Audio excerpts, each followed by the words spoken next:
So who have we been talking about a lot lately? There's one musician we talk about more than any other musician. We've given him a lot of love. Because he has such great news. Because we do love him. Huey Lewis. Huey Lewis. Yeah, Huey Lewis. So we have in front of us kind of a documentary, kind of him telling his story.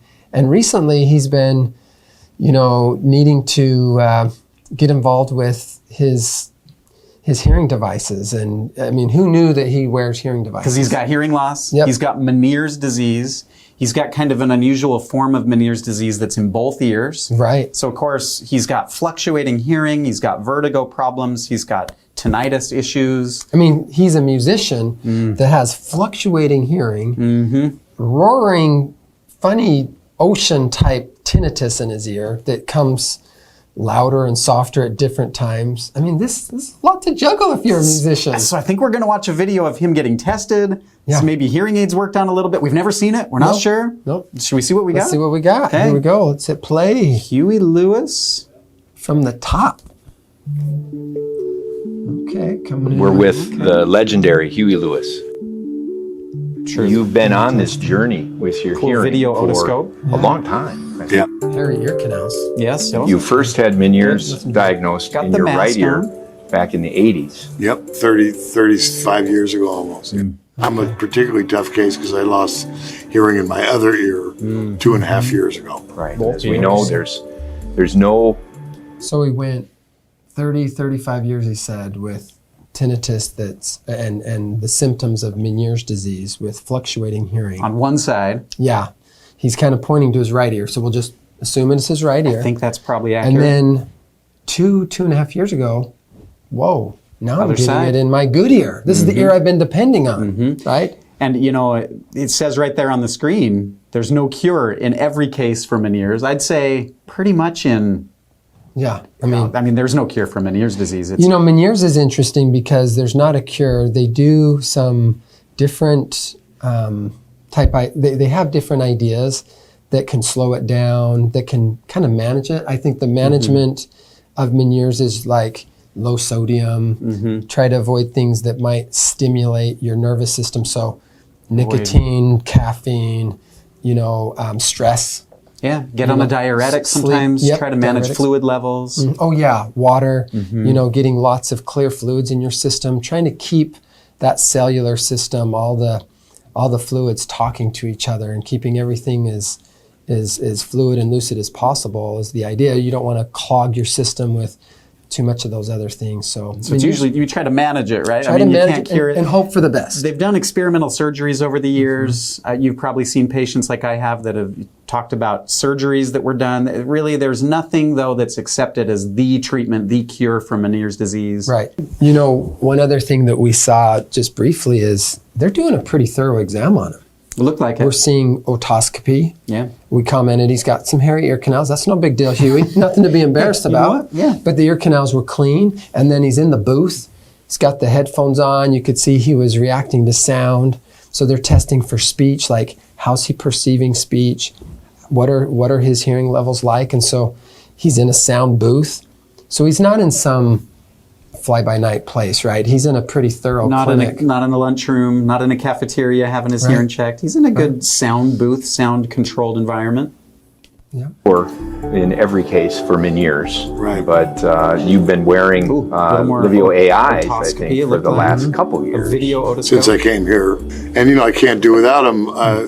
My hearing still fluctuates. Yeah. So it's complex. An ear mold impression. Yeah. Thank God. So a couple of things we just saw. We noticed he's wearing a RIC product, which means a receiver in the canal that's hooked to a little piece that goes kind of on top of the ear. The most common type of hearing aid, right? They say about 70% of all hearing aids. Yep, and that's an appropriate fit because those behind the ear devices with that RIC receiver has the most power. Yeah. So if you had someone that could be this poor in how they hear and then all of a sudden it comes back a little better, you would probably want a hearing device that can be fairly adaptable, fairly flexible. And so one way you get that power too is you've got to make a custom ear mold. I did see that. Yeah, they were putting an impression material in his ear. They were making a custom piece. It's an earbud that goes on the end of the hearing aid.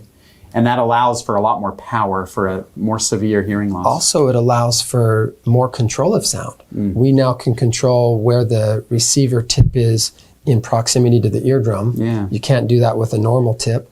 We can control the vent size, so how much sound leakage, how much are we going to occlude the ear for more power. Yeah, prevents feedback. So he's kind of getting doing it right, He's yeah. getting dialed in my opinion. You know, I kind of like what they're doing. I like it. I like it. Keep Should it we keep going, watching? Huey. For technology and Bill Austin and Starkey, because Full face shield. I can function. You know, I can hear people. People with Meniere's everybody. disease, it's not maybe- so I much was the gonna say, degree this of was loss probably as it filmed is the distortion and the when overload. COVID was, yeah. We tried out table mic, and I'll be real curious to see how that works. Here, when we sat around a table, and we even tried to create some fun. background noise. So table microphones are used in our clinic, you know. We use them more than most, I think. Yeah, We really it's like very, these things. very common. So what it is, you've got a microphone that wherever you put it, it's going to pick up sound, obviously, because it's a microphone. But wherever it is, if it's closer to that side of the table across from you, you now have a better opportunity to pick up a signal that has less fluctuation in sound. The characteristics of speech are going to be a little more pure. So if I had a microphone out here and I spoke, but then I brought the microphone closer, the closer you can bring that detection center, that center where sound's being picked up immediately. If it's closer to the mouth, then of course you get the robust, nice, strong signal, right? Yeah. So that's the idea is let's try to reduce noise, environment sounds, but then let's get the best speech signal. I think for someone that has one functional ear that is fluctuating too, you know, his left ear, and he's trying to get the best speech cue, that table mic Those mics are awesome. might be an awesome opportunity for him, right? And almost every hearing aid company makes a version of this. You know, he's touring Starkey. He's being fitted with Starkey hearing aids and Starkey table mics. Yeah. But almost every hearing aid company has something similar, a remote microphone that can broadcast directly to a person's hearing aids, which gives you this great signal to noise ratio. Right. You hear the voice you want to hear above any noise in the environment. These are great mics. And really, when you think about the effectiveness of a table mic or a companion mic, it's almost always utilized with individuals who have single-sided deafness or just one ear, or individuals who just struggle in background noise. Really poor word recognition. Yep. Yeah.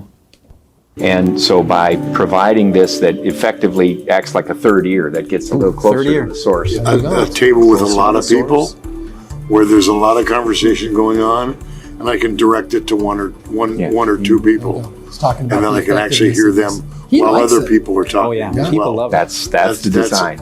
This will help me. Have you ever had people tell you that, hey, my hearing devices are great, but man, I Love love this thing. It's It's like a cheater. It's right? awesome. It's cheating. What I tell people all the Cheaters. time with these mics is one of two things happens. Either you just absolutely love it, or you're kind of intimidated by it and you never use it. Yeah, because who wants a gadget? Very seldom if do you people didn't- use it and not like it, You're right. but sometimes they're intimidated by it. They think, another gadget, I don't know. It's interesting that when we test people, we have the ability to kind of get a feel for how they understand speech.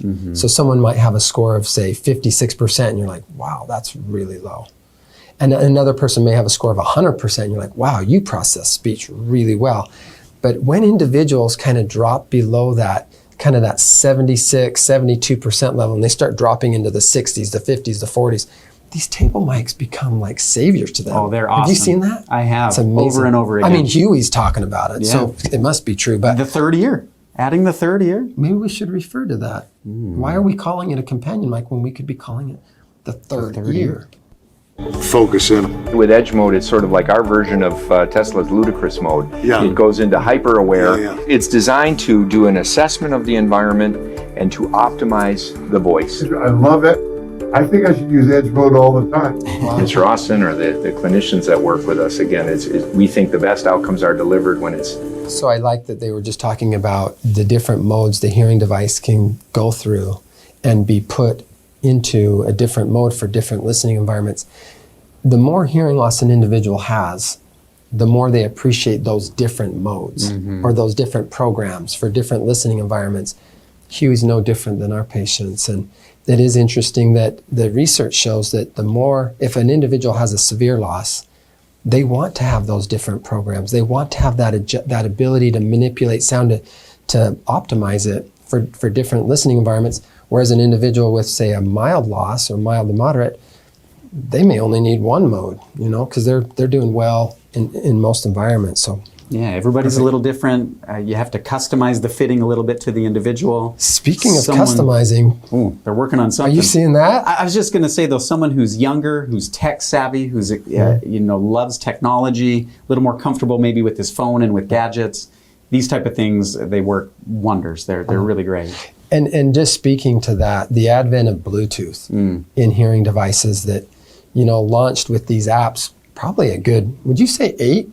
Has it been 10 years since apps? Maybe somewhere. I think you're probably right. It's 7 to 10 years. Yeah, yeah. But how cool when that came out? We thought apps, seniors, people that are more mature in age using apps. We didn't think. I mean, it was. But they all use them. They love it. They do. Almost everybody does great. I think they feel like, hey, I'm kind of hip, like I'm doing stuff with my ears.